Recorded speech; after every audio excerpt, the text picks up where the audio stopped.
अवधूत चिंतन श्री गुरुदेव दत्त। આપણે વિવિધ સંત ચરિત્રો શ્રવણ કરી રહ્યા છે, તેમાં ખરવાસાના સંત શ્રી તેજાનંદ સ્વામી એમનું જીવન ચરિત્ર આપણે શ્રવણ કરી રહ્યા છે।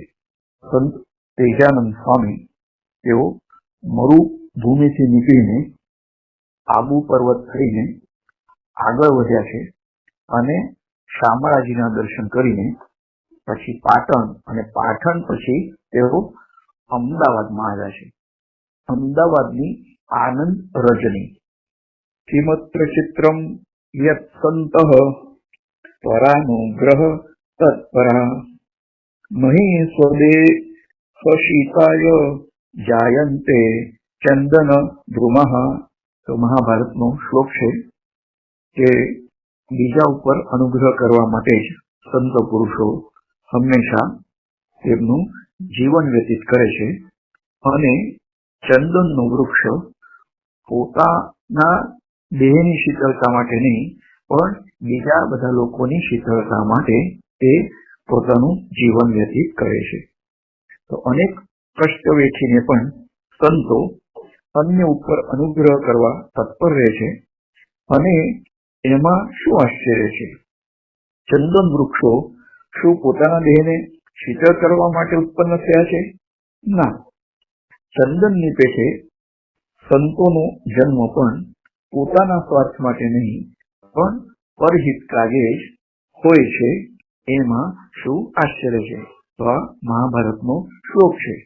રામાયણમાં પણ એક સ્થળે કાગભૂષુંડીએ ખગરાજ એટલે કે ગરુડને પણ યથાર્થ રીતે આ જ કહ્યું છે કે પર ઉપકાર બચન મન કાય સંત સ્વભાવ સહજ ખગ રાય।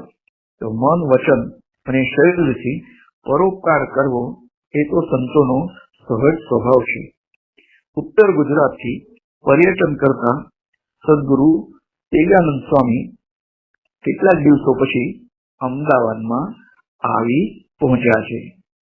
તો અમદાવાદનું વર્ણન છે કે અહમદાબાદ અવધૂતા આયે અસંગી આસન માંડ કે ધૂણી ચેતાઈ જંગી बैठे ध्यान लगाए साधु अड़बंगी बड़े नवाबी राज लोक भये दंगी कलंदर मस्त रहे दिन रात। तो संत पुरुष का चरण स्पर्शते पावन हुई गुजरात। तेवा संतना पदरजથી ગુજરાતની ભૂમિ પણ પાવન થઈ ગઈ છે। અમદાવાદ શહેરમાં પ્રવેશ કરી રાજમાર્ગ પર આવેલા ચોકમાં સંત તેજાનંદ સ્વામીએ ધૂણી ચેતાવી છે અને આસન જમાવી દીધું છે।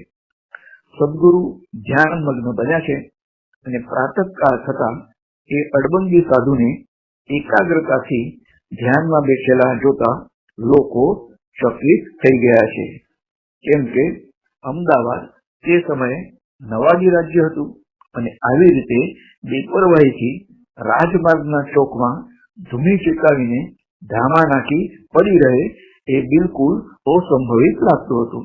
છતાં એ મતવાલા સાધુને નિડરતાથી અજપા આરાધતો નિહાળતા જનતાના હૃદયમાં ભારે કુતૂહલ પણ જાગ્યું છે। તો પ્રહરીઓ પણ એ મતવાલા સાધુની દ્રષ્ટિ નિહાળ્યા છતાં અવાક થયા। એટલે જનતાના હૃદયને પ્રોત્સાહન મળ્યું હોય તેમ તેઓ સાધુની આસપાસ ટોળે મળી વિચારી રહેતા પ્રહરીઓ લોકોને વિખરાઈ જવા કહેતા, પરંતુ તેઓ પણ તે સિપાહીઓની વાત માનતા નહીં। તો આદિત્ય નારાયણ અસ્તાચળ ગયા, રાત્રિના અંધકાર છવાયો એટલે વાતાવરણ શાંત બની ગયું।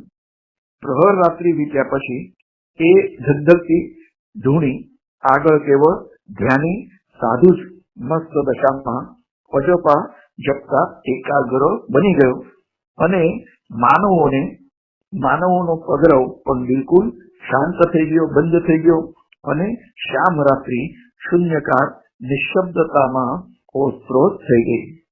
તો મતવાલા સાધુને નિહાળવા માટે દિવસે ઉપસ્થિત થયેલા ટોળામાં તુલજારામ નામના એક બ્રાહ્મણે સંતના દર્શન કર્યા છે. ત્યાર પછી તેણે એકાંતે બેસીને શાંતિથી વિચાર કર્યો કે આવા સંત પુરુષનો સમાગમ પ્રાપ્ત થાય તો જીવન ખરેખર ધન્ય થઈ જાય. પરંતુ એક તરફ લોકોના ટોળા ઉભરાય ત્યારે બીજી તરફ અબોલા લઈ અવધૂત ધ્યાનમાં બેસી રહે.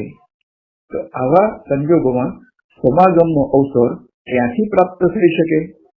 ભલે ગમે તેમ થાય, પરંતુ એ સંતનો સમાગમ તો જરૂર પ્રાપ્ત કરવો જોઈએ. તો તુલજારામ બ્રાહ્મણે હૃદયમાં દ્રઢ નિશ્ચય કરી લીધો અને સાયંકાળે પણ તે સંતના સ્થાન આગળ જઈ નજર કરી આવે છે, એમને વંદન પણ કર્યા છે. તો એની એ જ મસ્ત દશા. સાધુને ખાવા પીવાની કાંઈ પણ તમા નથી, તેથી નવાબી શાસનમાં ઠેકડીએ ચડેલા સંતનું આગમન એક તમાશારૂપ બની ગયું હતું. અને એવા સાધુનો ભાવ પૂછે પણ કોણ? કારણ કે લોકોને નવાબનો પણ ડર હતો. વિપ્રના હૃદયમાં વેદના પ્રગટી અને ભૂખ્યા સંતને માટે પ્રસાદનો થાળ તૈયાર કરી રાત્રિના ભીષણ અંધકારને ભેદતો બ્રાહ્મણ મધ્ય નિશાએ સંતના સ્થાન નિકટ આવી પહોંચ્યો છે. तो आधी रात को विप्र आए बड़भागी, बंद पे बैठे गुरु के संग, पतित पावन आए के ठाड़े, रखो अनुज को रंग. तो ધૂની ધગધગતી રહી હતી અને તેના આછા પ્રકાશમાં જોયું તો અદ્યાપી પર્યંત એ ધ્યાની પુરુષ પોતાની મસ્ત દશામાં જ એકાકાર બની રહ્યા હતા. તો ધ્યાની સદગુરુને વિનયથી શિર નમાવીને આશા ભર્યા હૃદય તુલજારામ નિકટમાં બેસી ગયા છે. બ્રાહ્મણનો પ્રેમાનુરાગ સાચો હતો, એટલે તે ફળીભૂત થયા વિના રહે પણ નહીં. ગોસ્વામી તુલસીદાસજી રામાયણમાં એક સ્થળે કહે છે કે જીન પર જાકા સત્ય સમેહુ મિલહી આન પુની નાહી સંદેહુ. તો જેનો સાચો પ્રેમ હોય તે તેને જરૂર પ્રાપ્ત થાય, એમાં કંઈ પણ સંશય જેવું નથી. સારો દિવસ સંતનો સમાગમ પ્રાપ્ત કરવા અનેક અધીર બન્યા, પરંતુ એ ધ્યાની પુરુષે પોતાની અખંડ પ્રેમ સાધનામાંથી આંખો ખોલી પણ નહીં. પરંતુ બળભાગી તુલજારામ તો સંતના આસન સમીપ આવીને બેઠા અને એક ઘટિકા જેટલા અલ્પ સમયમાં જ સંત ધ્યાન મુક્ત થઈને તેમણે આંખો ખોલી છે. સંતને સજાગ બનેલા જોતા જ બ્રાહ્મણે પ્રેમથી શિર નમાવ્યું છે અને મધ્ય નિશાએ એ અતુલા માનવીને પોતાની પાસે બેઠેલો જોતા સંત બોલ્યા છે કે હે વિપ્ર તુલજારામ, તમે આટલા મોડી રાત્રિએ અહીં શા માટે આવ્યા છો? પોતે બ્રાહ્મણ છે એ રાત્રિના અંધકારમાં પણ સંતે જાણી લીધું હતું. એ વખતે તો કોઈ પણ સ્ટ્રીટ લાઇટ પણ ન હતી અને બીજો પણ કોઈ પ્રકાશ ત્યાં ન હતો. ચકિત થતા તુલજારામે અંતરની ઈચ્છા વ્યક્ત કરતા વેણ ઉચ્ચાર્યા છે કે પ્રભુ, પતિત પાવન જાણીને આપના ચરણમાં આવ્યો છું. બ્રાહ્મણે વાઘજાળમાં સંતને બાંધી દીધા. એટલે સંત કહેવા લાગ્યા કે બ્રાહ્મણ, તમારી શી અભિલાષા છે? વિપ્ર હાથ તે પ્રેમ પ્રસાદી પાવો, મેરમ મતકો જો મન ભંગ, સુફળ ભઈ નરદેહ ગુરુજી આજ મિલે સત્સંગ. તો હે પ્રભુ, મારા અંતરમાં એક જ ઈચ્છા છે અને તે એ કે આપ આ બ્રાહ્મણના હાથથી, તુલજારામના હાથથી પ્રેમ પ્રસાદી ગ્રહણ કરો. આશા છે કે આપ મને મનભંગ તો નહીં જ કરો. કહેતા બ્રાહ્મણે પ્રસાદનો થાળ સંતના ચરણમાં ધર્યો છે. તો બ્રાહ્મણનો એ પ્રેમાગ્રહ નિહાળતા સંત ઘડીભર વિચારમગ્ન બની ગયા, કેમ કે રાત્રિએ પોતે કદી પણ પ્રસાદ આરોગતા ન હતા, પરંતુ વિપ્રના અનન્ય પ્રેમનો તેઓ આજે અનાદર કરી શક્યા નહીં. એક તરફ સેવકનો વિમળ પ્રેમ અને બીજી તરફ સંતનો ટેક, તો બંનેની તુલનામાં વિશુદ્ધ પ્રેમનો જ વિજય થયો છે. જાગ્યો પ્રેમ નેમ રહ્યો નહીં. તો પ્રેમાધીન પ્રેતમાં પોતાનો ટેક ત્યજી વિપ્રનો પ્રેમ પ્રસાદ સદગુરુએ ગ્રહણ કર્યો અને સ્વસ્થ થઈ સદગુરુ વિરાજમાન થયા. એટલે પ્રેમાવેશમાં બ્રાહ્મણ બોલ્યો છે. તુલજારામ બ્રાહ્મણ કહે છે કે પ્રભુ, આપ જેવા સંત પુરુષના દુર્લભ દર્શન થયા એટલે મારો જન્મ સફળ થઈ ગયો છે. આજે મેં અલભ્ય સત્સંગ પ્રાપ્ત કર્યો છે. તો બ્રાહ્મણના અંતરના ઊંડાણમાંથી ઉપસ્થિત થતા શબ્દો સદગુરુના હૃદયમાં આર પાર થઈ જતા હતા. એટલે પ્રેમાવેશમાં સદગુરુ બોલ્યા કે તુલજારામ, તમે સાચે જ મહાભાગ્યશાળી છો. અમૃત સિદ્ધિના યોગમાં આપનું આગમન થયું છે. તો તમારા અંતરમાં જે અભિલાષા હોય તે મન વાંછિત આજે માંગી લો. કૃપાનિધાન સદગુરુ આજે એની ભવની ભાવટ ભાંગવા તૈયાર થયા હતા અને નવે નિધિ અને અષ્ટસિદ્ધિ સહેજે પ્રાપ્ત કરી શકાય એવો યોગ હતો. પરંતુ નિર્મોહી તુલજારામને માયિક સંસારની માયા દુઃખદાયક લાગતી હતી. એટલે શાંત ચિત્તે તે બોલી ઉઠ્યો છે. બ્રાહ્મણ તુલજારામ કહે છે કે પ્રભુ, આપ મને સર્વકાળી આપવા તૈયાર થયા છો, પરંતુ આ સંસાર મને નાશવંત અને દુઃખદાયક લાગે છે. માટે મારા પર એવી કૃપા કરો કે હું પરમાનંદ પ્રભુના નામ અમીરસનું પાન કરવા ચક્ષુર બની જાઉં, જેના ફરી ફરીને આ સંસારમાં આવાગમનના ફેરાનો દારૂણ સંતાપ મચી જાય. તો બ્રાહ્મણની એ યાચના શ્રવણ કરતા સદગુરુ ઘડીભર આવાક બની ગયા. કારણ કે સંસારના અસંખ્ય લોકો જ્યારે પણ સંત પુરુષના દર્શને જાય છે તો તેમના મનમાં અસંખ્ય ઈચ્છાઓ હોય છે કે જે સંતની કૃપાથી પૂરી થાય એમ તેઓ માનતા હોય છે. સંસારી જીવનને કદી આવો મોકો પ્રાપ્ત થાય તો તે માયા સિવાય અન્ય કઈ યાચના કરે નહીં.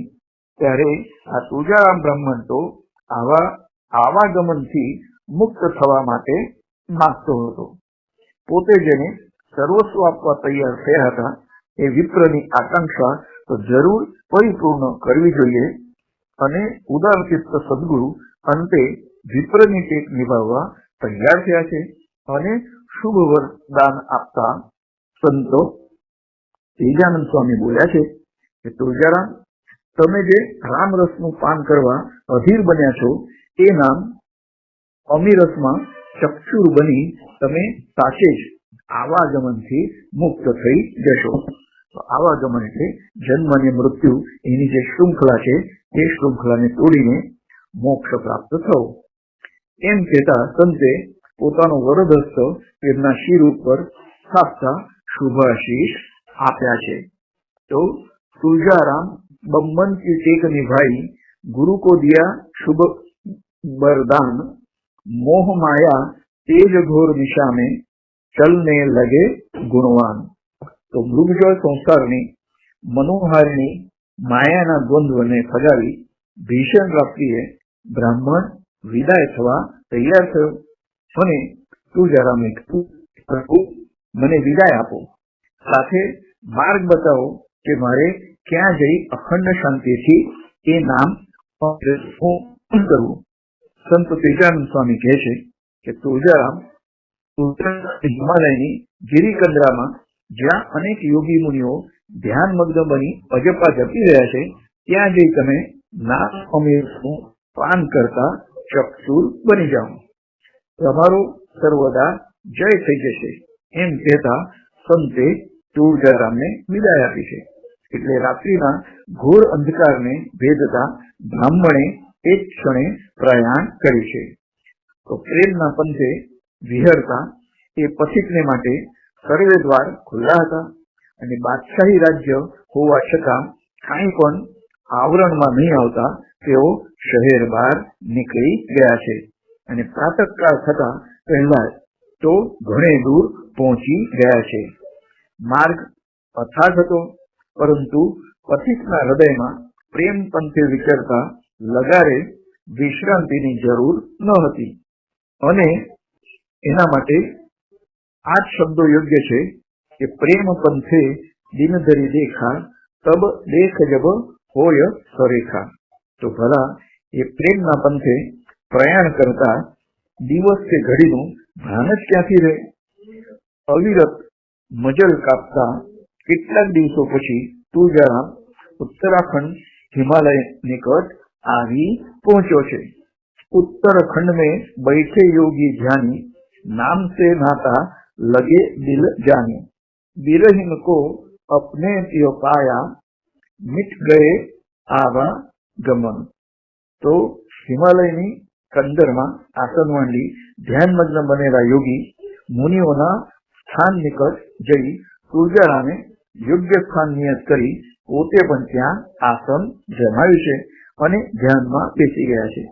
જેનું હૃદય પરમાનંદ પ્રભુના નામ અમીરસનું પાન કરવા અધીર બન્યું હતું, એ પ્રેમ પ્યાસી નામ રસનું પાન કરવામાં ચક્ષુર બની ગયા છે. તો કાળના વહન સાથે એ પ્રેમ લગ્ની એવી અટલ બની કે તુલજારામ પોતે પોતાને પણ ભૂલી ગયા છે. નામસ્મરણની તાળી લાગી રહી છે અને અંતે એ પ્રેમ સાધના ફળી છે. અને વિરહીનની વામાને કંથ ભેચ્યો છે. તો પોતાના ભક્તના પ્રેમને વશ થઈ વાલા પ્રભુએ એમને દર્શન આપ્યા અને પરમાનંદ પ્રભુને પ્રાપ્ત કરી તુલજારામ સાચે જ આવાગમનથી મુક્ત થઈ ગયો. જે સમયની ઘટનાનું આલેખન કરીએ છે તે સમયે અમદાવાદમાં અહમદ શાહના વંશજ સુલતાન અહમદની હુકુમત ચાલતી હતી. તો આપણે જોઈ રહ્યા કે સંત તેજાનંદ સ્વામી પાટણથી અમદાવાદમાં પ્રવેશી ગયા છે અને એમણે તુલજારામને ઉપદેશ આપ્યો છે અને વિદાય કર્યા છે. તો એ સમયે અમદાવાદમાં અહમદ શાહના વંશજ અહમદ શાહ બીજાની હુકુમત ચાલતી હતી. જે શ્યામ રાત્રિએ દાવાના સંસારના દ્વંદ્વને ફગાવી બ્રાહ્મણ તુલજારામ વિરાટ પ્રેમ પંથે પ્રયાણ કરી ગયા, એ ભીષણ અંધારી રાત્રિ વિલીન થઈ ગઈ છે. પ્રાતઃકાળ થયો અને ગઈકાલની જેમ આજે પણ સંતના દર્શન માટે લોકોની મેદની મચી રહી. ધૂની આગળ આસન માંડી સંત તો ધ્યાનમાં નિમગ્ન બની રહ્યા હતા. તો મહાત્મા ધ્યાનમાં સજાગ બને તો તેમની સાથે કંઈક સત્સંગ કરવાનો સુયોગ પ્રાપ્ત થાય, એવી આશામાં કેટલાક તેમના આસનની આસપાસ ભક્તો વિટળાઈને બેઠા હતા. પરંતુ ધ્યાની સંત જાગૃત થાય ત્યારે વાતચીત થઈ શકે ને કે સત્સંગ થઈ શકે. આદિત્ય નારાયણ અસ્તાચળે ગયા. સાયંકાળ થવા આવ્યો અને એટલે જાણે કે આશાનો અંત આવ્યો હોય તેમ આશા ભર્યા આખો દિવસ સંતના આસન સમીપ બેસી રહેલા ભાવિકો સંતને પ્રણામ કરી એક પછી એક ઉઠીને ચાલતા થયા છે. પ્રહર રાત્રિ પહેલાની જેમ સંત એકલા જ રહી ગયા અને સારું વાતાવરણ નિઃશબ્દ અને શૂન્ય બની ગયું છે. તો બાદશાહના સિપેહ સાલાર યાકુબ ખાન ઘોડેસવાર થઈ રાત્રિએ શહેરમાં ફરવા નીકળ્યો હતો અને તે અચાનક આ સંત પુરુષ પાસેથી પસાર થતો હતો. તો ફાગણની હોળીની જેમ ધૂની ધગધગી રહી હતી અને સાધુ શાંતિથી બેઠો હતો. એ દ્રશ્ય જોતા જ પઠાણ સરદારનો મિજાજ હાથમાં રહ્યો નહીં, એટલે તેને નિકટ આવી સાધુને સંબોધતા આવેશમાં આ રીતથી કહે છે, એ સાંઈ, તમે ક્યાં બેઠા છો તેનું તમને કઈ ભાન છે? આ તો નવાડી રાજ્ય છે. દિલ ચાહે ત્યાં આસન જમાવી મહેમાન બની બેસી ગયા છો, પરંતુ તમને ખબર નથી કે અહીં તમારા જેવા સાધુઓની જમાત થોભી શકે તેમ નથી, કારણ કે આ નવાબી રાજ્ય છે. તો આગંતુક ઘોડેસવાર યાકુબ ખાનના શબ્દો શ્રવણ કરતા સંત સમજી ગયા કે તે કોણ હોઈ શકે છે, અને સંતે ધીમેથી વાચા ખોલી છે અને संत बोलिया छे कि पाक खुदा की जहां में सब कोई छाड़े, रुकने वाला सिरजनहार, चांद सितारे नदिया समंदूर, खेवैया मझधार. तो पठाण आ दुनिया पाक खुदाए बनावेली दुनिया में 4 दिवस मेहमान बनीने बंदी करवा माटे आव्या छो, छतां ए महत्वनी बाबतने तमे भूली गई. આજે તમે કેર વર્તાવી રહ્યા છો, પરંતુ તમને ખબર નથી કે ક્યામતના દિવસે એ સાહેબ તમારી પાસે હિસાબ માંગશે. દિલદાર, એ સમયે તમે ઝાર ઝાર અશ્રુ વહાવતા બાળકની જેમ આક્રંદ કરી મૂકશો. જાણે શબ્દવેદી બાણ માર્યું હોય તેમ સંતના શબ્દ પ્રહારથી પઠાણના રોમે રોમ विंधाई गया छे. तो पठान कलेजे मानो लग गई छुरी, झुक झुक आए के बैठे संत हजूरी, बाबा मोहे हक से मन रखो दूरी, जलवा दिखा दो साई नजरिया नूरी. तो काजा में तीक्ष्ण छुरी खुलावी दीधी होय तेम घायल हृदय घोड़ा उपरथी पठाण नीचे उतर्या छे अने संतना शरणमां ढળી પડ્યા છે. વિનયથી સંતને તેમણે પ્રણામ કર્યા છે અને પાવન પુરુષના ચરણમાં બેસી અંતરની અભિલાષા વ્યક્ત કરતા પઠાણ યાકુબ ખાન વિહ્વળતાથી બોલ્યા છે કે બાબા, આપે જે હક્કની વાતો કરી તે પાક ખુદાથી હું સાથે જ અળગો થઈ ગયો છું, અને મને એ ગરીબ નિવાસથી ન્યારે નહીં રાખો. હે સાईं, એ નૂર નજરમાં જલવા તમે મને દેખાડો. એ રહેમે સમંદરથી વિખૂટો પડી ગયો છું, અને મારો એ રબ્બની સાથે ફરી મેળાપ કરાવી આપો. આમ કહેતા પઠાણ ગદગદિત થઈ બાળકની જેમ અશ્રુ વહાવતા દીન યાચના કરી રહ્યો છે, અને પઠાણની પ્રેમ વિહ્વળતા જોતા સંતો ઘડીભર ચકિત થઈ ગયા છે. તો જેમની પાસે સત્તા છે અને શસ્ત્ર છે અને એમનું જ રાજ્ય છે, અને એમ હોવા છતાં સંતના એક વાક્યથી જેઓ જાગી ગયા છે અને પોતાનો જે સાચો રસ્તો અને સાચું જે ધ્યેય છે એ પ્રાપ્ત કરવા માટે એ તૈયાર થઈ ગયો છે. તો મહાભાગ્યશાળી એ પુરુષ હતો અને દયાનિધિ સંત તેનો અનુગ્રહ કરવા માટે સ્વસ્થ થયા છે.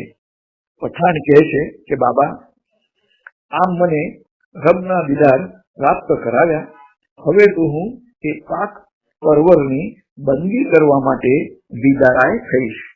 આમ કહેતા પોતાની કમરે બાંધેલા હથિયારો છોડી તલવાર, કટાર વગેરે આયુધો સંતના ચરણે તેણે ધરી દીધા છે, અને પોતે વિનયથી સંતના ચરણમાં શિર ઝુકાવતા અંતિમ વિદાય માંગે છે.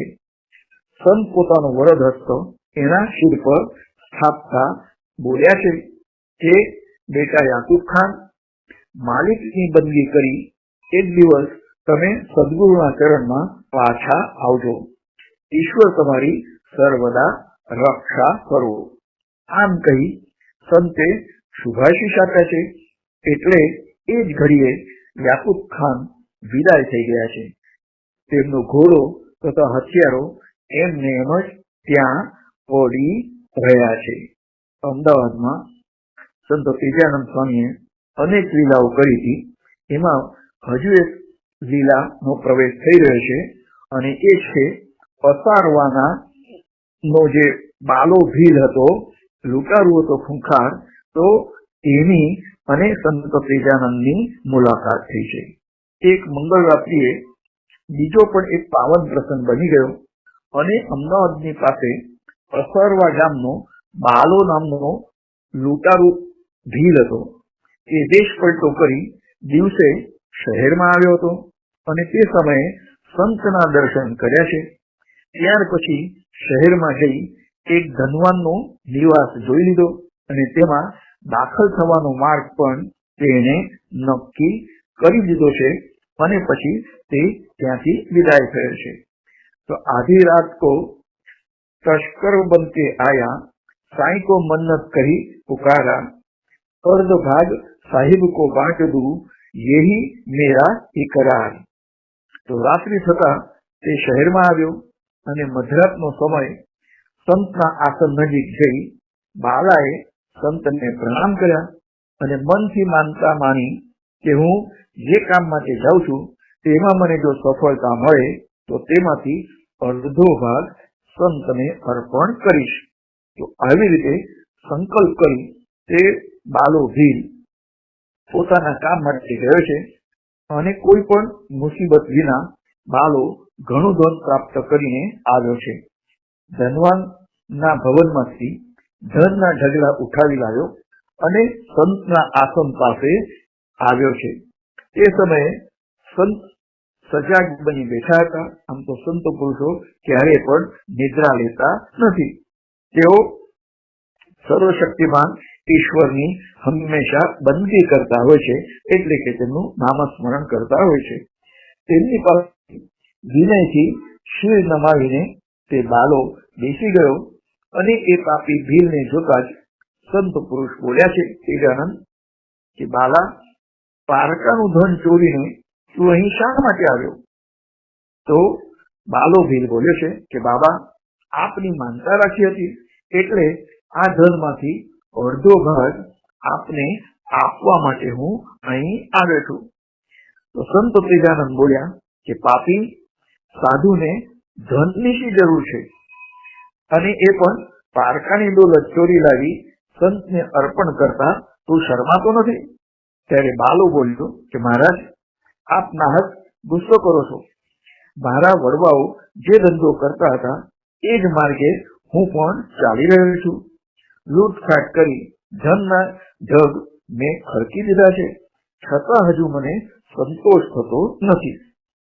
જીવનમાં મેં કદી સાચી શાંતિ અનુભવી નથી અને આપની માનતાથી આજે મને ઘણું ધન મળ્યું છે અને તેમાંથી મારે તમને અડધો ભાગ આપવો જોઈએ, તે આપવા માટે હું આવ્યો છું. तो चोरी करके बालाजी स्थान पे आए, साधु की पास में धन का ढेर लगाए, दौलत उठा ले तो माया न भावे, बालो कहे महाराज मेरी पतो जावे.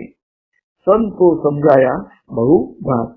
तो बाला, તું કહે છે તે બિલકુલ સાચું છે, તેમ તારો ટેક પણ સાચો છે, પરંતુ સાધુને મન ધન તો ધૂળ સમાન છે. મારે એનો લગારે ખપ નથી, માટે એ પારકાનું ધન લઈ તું અહીંથી ચાલ્યો જા. બાલો બોલ્યો છે કે બાબા, તમે મને આમ ધુતકારી કાઢો એ ઠીક નહીં. મારી માનતા તો આપને કબૂલ કરવી પડશે. ત્યારે સંત તેજાનંદ બોલે છે કે બાલા, તું સત્યનો માર્ગ ચૂકી ગયો છે. તને કઈ રીતે સમજાવું કે તું જે કરી રહ્યો છે તે બિલકુલ ખોટું છે? તો બાલો કહે કે બાબા, આપ કહો છો તે મારાથી સમજી શકાતું નથી કે મેં ખોટું શું કર્યું છે. મેં તો માનતા માની અને એ પ્રમાણે તમને અડધું ધન આપવા માટે આવ્યો છું. તો સંત તેજાનંદ બોલ્યા કે બાલા, તારા જેવો વીર પુરુષ પરધન હરવામાં મથી રહ્યો છે, એનાથી વિશેષ દુઃખની વાત અન્ય શી હોઈ શકે? સંસારમાં જેને પરસ્ત્રીને માતા અને પરધન ધૂળ સમાન જાણી છે, એના જેવો મહાપુરુષ અન્ય કોઈ પણ નથી. બાલા, તું એવી જ ઉચ્ચ કોટીનો જીવ છે, છતાં અજ્ઞાનના અંધારે અથડાઈને અનર્થ આદરી રહ્યો છે. જો તું સજાગ બની જાય તો સંસારમાં સાચે જ મહાન બની જાય. तो परस्त्री को मात समान बताने देखे परधन धूल समान बालाए संसार में समर्थ सो ही पुरुष बलवान।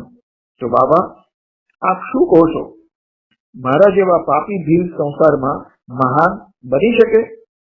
तो तेजरानंद स्वामीए कह्युं के हा बाला, हूँ बिल्कुल साचुं कहूं छुं, तू पापना पंथथी पाछो फरी जाए तो जरूर तू महान बनी शके छे। बालो कहे छे के बाबा शू त्यारे मारे लूट चोरीनो धंधो त्यागी देवो जोईए? त्यारे संत तेजानंदे कह्युं के हा बाला, ए पाप कर्मथी तू सदाने माटे भेगो थई जा अने जे रीते मानवीनुं कल्याण थाय एवा पावन पंथे विचारतो थई जा। तो बालो कहे छे के बाबा आपनी आज्ञा मारे कबूल छे अने आजथी लूट चोरीनो धंधो सदाने माटे त्यागी दઉં છું। एम कहेता ए कीड़ाते दीनताथी शीर नमाव्યું છે અને संत શુભાશીષ આપતા બોલ્યા છે કે બાલા તારો ટેક સદા અચળ બને। બાલાએ પછી પૂછ્યું છે કે હે સંતો શ્રેષ્ઠ, હવે આ ધનને હું શું કરું? ત્યારે સંત તેજાનંદ સ્વામી કહે છે કે બેટા, આ પારકાનું ધન છે, તું જ્યાંથી લાવ્યો ત્યાં જઈને પાછું મૂકી આવ। તો બાલો કહે છે કે બાબા એમ કરવા જતા પકડાઈ જવાનું ભય છે, ધન પાછું આપવા જવું એમાં ભારે જોખમ છે। કિરાતે ભય વ્યક્ત કર્યો એટલે સંત તેજાનંદ બોલ્યા છે કે બાલા, સંતની માનતા રાખી તું વિદાય થયો અને ધન પ્રાપ્ત કરી લાવ્યો, એ જ રીતે સંતની આજ્ઞા માની લઈ એ ધન તું પાછું આપી આવ, તને કઈ પણ આફત નહીં આવે। ધનનું પોટલું ઉઠાવી એ જ ઘડીએ બાલો ભીલ ત્યાંથી વિદાય થયો અને જેનું ધન હતું એ શેઠના ગૃહમાં જઈ પાછું મૂકી હર્ષભેર સંતની પાસે દોડી આવ્યો છે। તો સંત પાસે બેસાડી ઉપદેશની વિમળ વાતો તેને સંતે સંભળાવી છે। બાલા, આજથી તારો નવો અવતાર થયો અને હવે તું લૂંટારો મટી મહામાનવ બન્યો છે। સાધુ અતિથિનો સત્કાર કરી સત્યના પંથે ચાલજે। બાલો વિદાય થયો અને થોડી દૂર ગયા બાદ કઈ યાદ આવ્યું હોય તેમ એ પાછો ફર્યો અને પૂછવા લાગ્યો કે બાબા, એક વાત યાદ આવી, આપના ઉપદેશથી મારું જીવન તો ધન્ય બની ગયું, પરંતુ મને ફરીથી આપના દર્શન ક્યારે થશે? તો સંત તેજાનંદ સ્વામીએ કહ્યું કે બાલા, આપણે પુનઃ મળીશું એ વાત ચોક્કસ છે। જ્યારે તારા હૃદયમાં દર્શનની અભિલાષા પ્રગટે ત્યારે તને મારી ભાર મળી જશે। બાલો વિદાય થયો અને અસારવા ગામમાં આવ્યો છે અને પોતાના ઘરને અતિથિઓ માટે આતિથ્યધામ તેણે બનાવી દીધું। પોતાની પાસે જે ધન હતું તેનો માનવ કલ્યાણ માટે ઉપયોગ કરવા લાગ્યો છે અને એક સમયનો ક્રૂર લૂંટારો જનતાનો લાડીલો સેવક બની ગયો છે। તો અંધારી રાત્રિએ તુલજારામ બ્રાહ્મણ વિદાય થયા એવી જ આ વિરળ બીજી રાત્રિ હતી। ત્યારે યાકુત ખાન પઠાણ અને બાલાજી લૂંટારુ ને અનુગ્રહ પ્રાપ્ત થયો।